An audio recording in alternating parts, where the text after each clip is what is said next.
Denis Lebossé, bonjour. Bonjour. Vous êtes le fondateur et le président du cabinet ARC depuis 1989. Pouvez-vous nous expliquer en quoi consiste l'activité de votre cabinet? Eh bien, le cabinet ARC est un cabinet de juristes d'affaires spécialisé dans la gestion du poste client.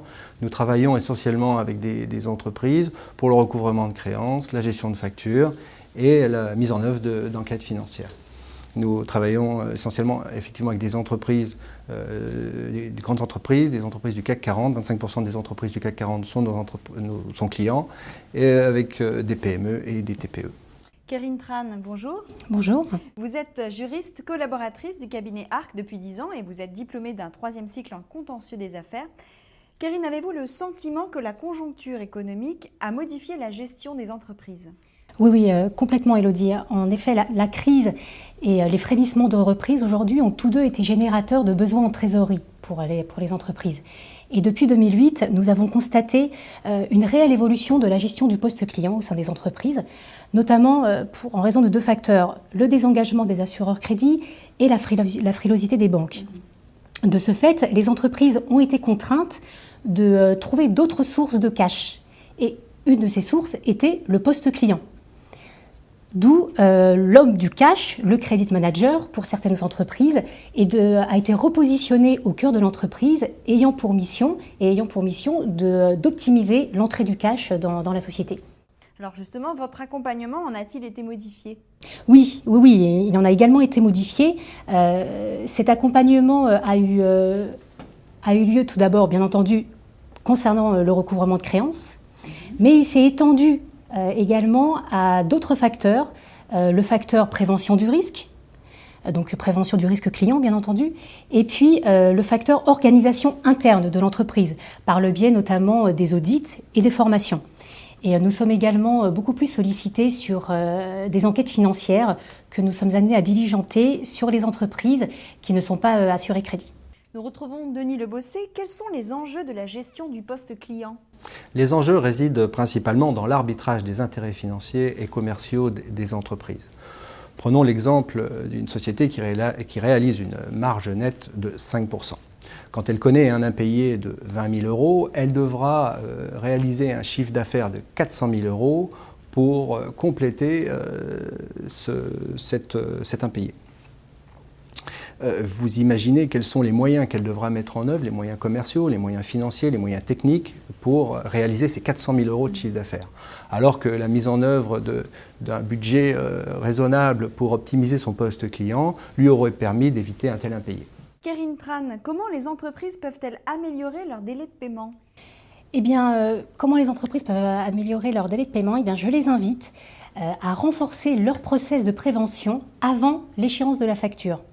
Donc ce process va débuter par une analyse du risque client, analyse bien entendu plus ou moins approfondie en fonction des enjeux financiers et commerciaux du dossier. Puis nous préconisons d'effectuer certaines vérifications pratiques, à savoir notamment si le contrat a bien été signé et s'il a été conservé, si la facture a été correctement libellée, car ces vérifications vont permettre une plus grande réactivité en cas de contestation future du client.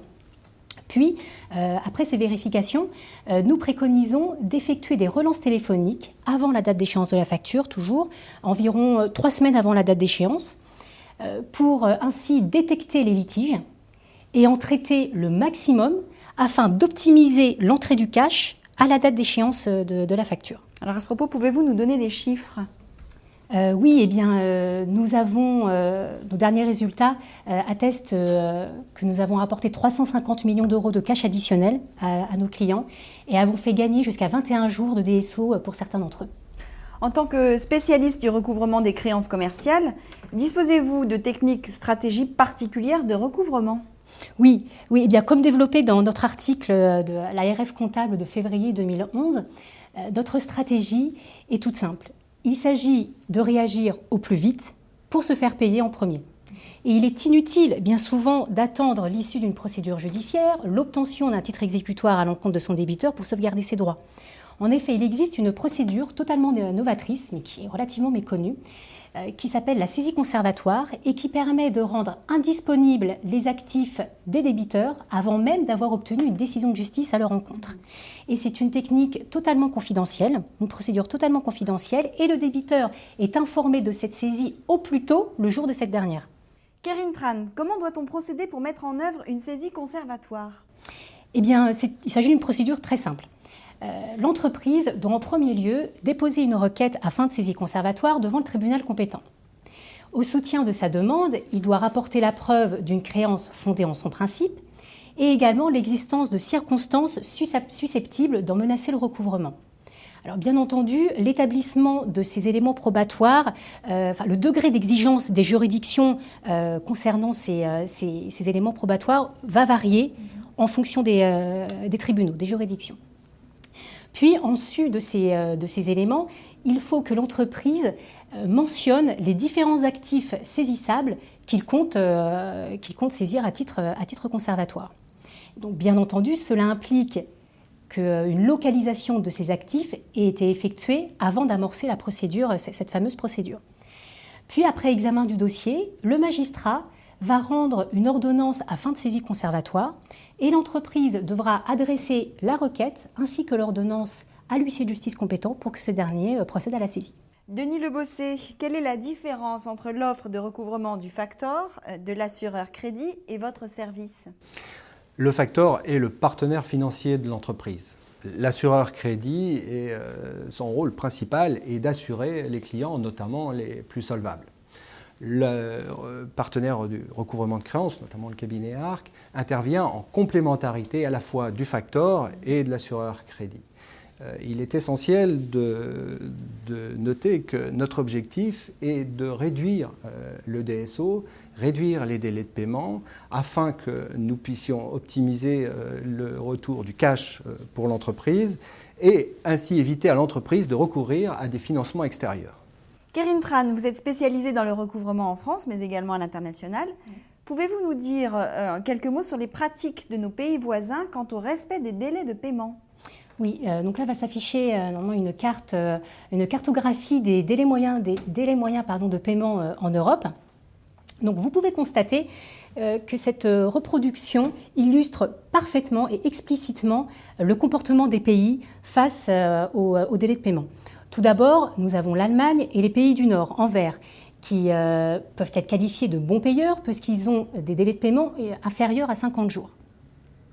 En effet, l'Allemagne notamment a des délais contractuels de paiement égaux à 30 jours et les retards de paiement ils sont quasiment inexistants. Donc on peut les qualifier comme étant les champions des délais de paiement. Ensuite, en rouge apparaissent les pays de l'Est et le Sud qui, eux, peuvent être qualifiés de mauvais payeurs. Alors, une parenthèse sur les pays de l'Est, les délais de paiement dans ces pays peuvent se justifier par notamment une entrée tardive dans l'Union européenne ou par un niveau de développement un peu moins avancé. En revanche, dans les pays du Sud, tels que l'Italie, l'Espagne, le Portugal, les délais contractuels de paiement sont très longs. Ils atteignent 120 jours au Portugal, par exemple. Et les retards de paiement sont longs également, 20 jours au moins au Portugal. Puis reste la troisième catégorie, dont la France, qui peuvent être qualifiées de zones à risque intermédiaire et qui rencontrent des délais de paiement entre 50 et 80 jours. Et notamment, la France se situe dans un juste milieu avec environ une soixantaine de jours de délai de paiement.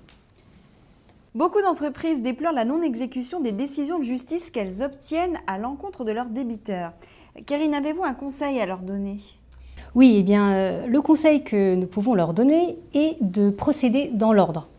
C'est-à-dire, je vous explique notre process. Dans un premier temps, avant toute chose, nous allons localiser les actifs saisissables du débiteur par le biais d'une enquête financière. Et ces actifs, ils se situent où généralement? Ils vont se situer sur les comptes bancaires BIS de la société débitrice. Ou encore, ces actifs vont être constitués par les créances détenues par le débiteur sur ses propres clients.